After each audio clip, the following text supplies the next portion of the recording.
కాబట్టి దీని మీద ఎక్కువ నిఘా వేసి అలాగే పోలీసు వాళ్ళకు కూడా ఒక విజ్ఞప్తి చేసుకుంటున్నాను. ఎస్పీ సార్ విజ్ఞప్తి చేసుకుంటున్నాను. డివిజన్లు తిరుగుతూ ఉంటే ముఖ్యంగా వాళ్ళు చెప్పేది ఏంటంటే పోలీస్ స్టేషన్ ఇన్ఫార్మ్ చేసినా కూడా పోలీసుల లోయర్ గారు అన్ని వచ్చి ఎస్పీ గారికి ఇన్ఫార్మ్ చేసుకోరు. వాళ్ళు కానిస్టేబుల్ లెవెల్లో పోలీస్ స్టేషన్ లెవెల్లో వాళ్ళు చెప్తారు. అప్పుడు వాళ్ళు అలర్ట్గా వెంటనే రియాక్ట్ అవ్వట్లేదని చెప్పి ఈ విషయంలో కూడా మీరు కూడా రివ్యూ చేసుకుని వాళ్ళకు కూడా కౌన్సిలింగ్ ఇవ్వాల్సిన అవసరం ఉంది.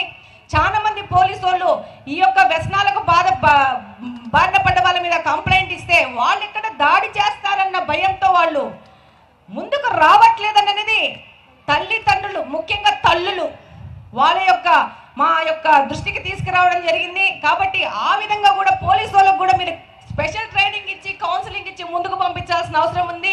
ప్రతి ఒక్క తల్లి దీని నుంచి మా పిల్లల్ని కాపాడండి అని విజ్ఞప్తులు చేసుకున్న పరిస్థితి ఈరోజు రాష్ట్రంలో ఉన్నదని ఈ సందర్భంగా తెలియజేసుకుంటున్నాను. ఇక్కడున్న ప్రతి ఒక్కరూ సేవ్ కడప సేవ్ ఆంధ్రప్రదేశ్ అని ఇందాక పోస్టర్ రిలీజ్ చేసినాము. దీని మీద అందరం పాటుపడాల్సిన అవసరం ఉంది. ఇంకొక ముక్క విషయము, ఇది నా కడప నియోజకవర్గం గురించి మాట్లాడుతూ ఉన్నాను.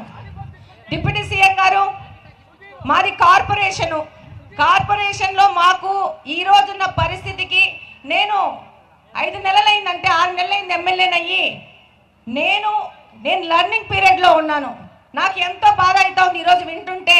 ఇంతకుముందు కార్పొరేషన్స్ అంటే నిధులు ఎక్కువగా ఉండేటివి కార్పొరేషన్ డెవలప్మెంట్ కోసం.